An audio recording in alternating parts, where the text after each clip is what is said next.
ప్రపంచాన్ని మరో భయంకరమైన వైరస్ పట్టి పీడించబోతోందా అంటే అవునన్న సమాధానమే వస్తోంది. రష్యాలో ప్రజలు కరోనా మాదిరి మిస్టరీ వైరస్తో ఇబ్బందులు పడుతున్నారన్న వార్తలు ఆందోళన రేకెత్తిస్తున్నాయి. ఈ రకమైన వైరస్ సోకిన రష్యా ప్రజలు తీవ్ర స్థాయిలో దగ్గినప్పుడు రక్తం కక్కుకుంటున్నారని చెప్తున్నారు. ఈ వైరస్ ఏంటన్నది ఇంకా నిర్ధారణ కాలేదు. మార్చి 29న ఈ కొత్త వైరస్ మొదటి కేసు బయటపడిందని Russian Telegram breaking news channel Shot తెలిపింది. కోవిడ్ టెస్టులు చేసినప్పుడు నెగిటివ్ వచ్చిందని ఇది మరో కొత్త వైరస్ అయి ఉంటుందన్న వాదనలు వినిపిస్తున్నాయి.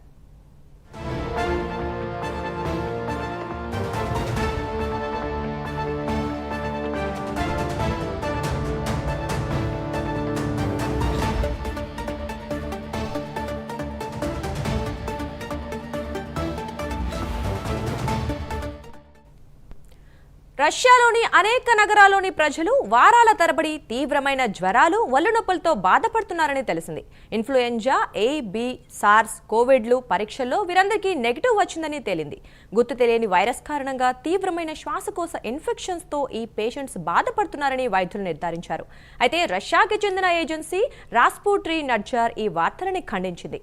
కొత్త వైరస్ లేదా గుర్తు తెలియని వైరస్ రష్యా భూభాగంలో వ్యాపిస్తోంది అనడానికి ఎలాంటి ఆధారాలు లేవని రాస్పుట్రీ నడ్జార్ తెలిపింది.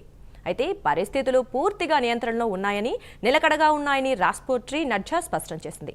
శ్వాసకోశకి సంబంధించిన అన్ని రకాల వ్యాధులు పూర్తిగా నియంత్రణలో ఉన్నాయని రాస్పుట్రీ నడ్జార్ తెలిపింది. మాస్కోలో కూడా ఈ మహమ్మారి పూర్తిగా అదుపులో ఉందని రాస్పుట్రీ నడ్జార్ వెల్లడించింది. ఇప్పటి వరకు కొత్త రకం వైరస్లు ఏవీ బయటపడలేదని రాస్పుట్రీ నడ్జార్ గట్టిగా చెబుతోంది.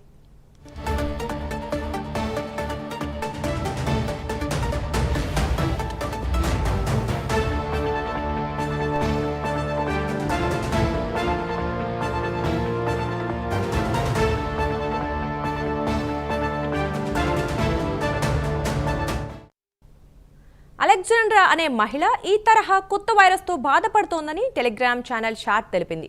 5 రోజుల పాటు జ్వరంతో బాధపడ్డానని, ఆ తర్వాత దగ్గు మొదలైందని అలెగ్జాండ్రా చెప్తున్నారు. ఆ తర్వాత దగ్గినప్పుడల్లా రక్తం పడుతోందని ఆమె వెల్లడించారు.